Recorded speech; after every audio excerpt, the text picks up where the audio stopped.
la messe. En Galice, à côté du tombeau de Saint-Jacques, ils étaient parvenus le premier jour de Pâques. C'était sur un plateau, de bois tout hérissé. Sur la plus haute cime, un autel fut dressé, et l'évêque Turpin, fidèle à sa promesse, en gravit les degrés pour célébrer la messe. Il avait revêtu ses plus riches habits. Il portait une mitre où brillaient 3 rubis, symbole radieux de la Trinité sainte.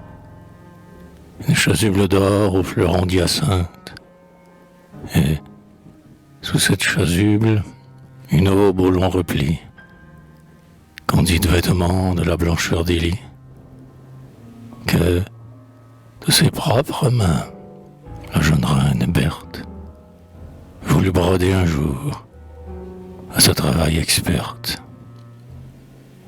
L'armée agenouillée enveloppait l'autel. Là se trouvaient Ivoire et le noble Rethel, Ancis, Béranger, le jeune comte Ascagne, Philippe de Lorraine et Thibaut de Champagne. Des marches de l'autel, bâties sur le gazon, les soldats contemplaient un immense horizon. Vaste terre promise où le regard se joue, et le soleil levant, des Burgos à Cordoue, illuminait les bois et les châteaux lointains, et la neige des monts sur les pics argentins.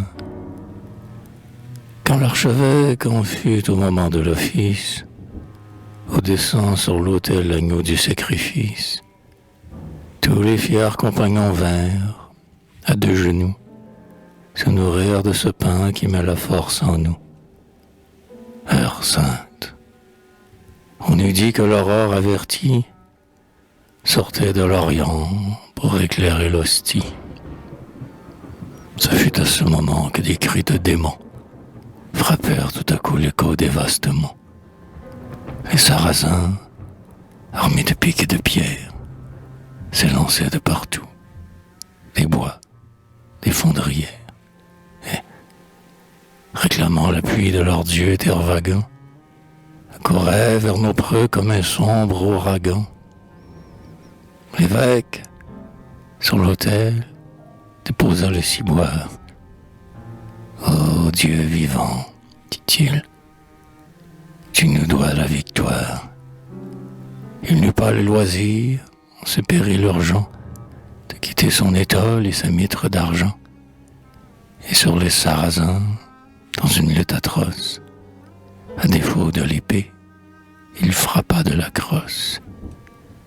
Le rapide combat fut sanglant. Les païens, furieux, ressemblaient à des meutes de chiens qui courent tous ensemble, altérés de la proie, et qu'à coups de boutoir le sanglier envoie. Ils partirent enfin, sans espoir de retour.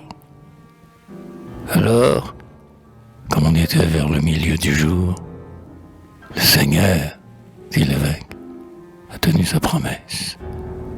Il est temps, mes amis, d'achever notre messe. Et les barons chrétiens, sauvés de tel danger, tout autour de l'autel revinrent se ranger.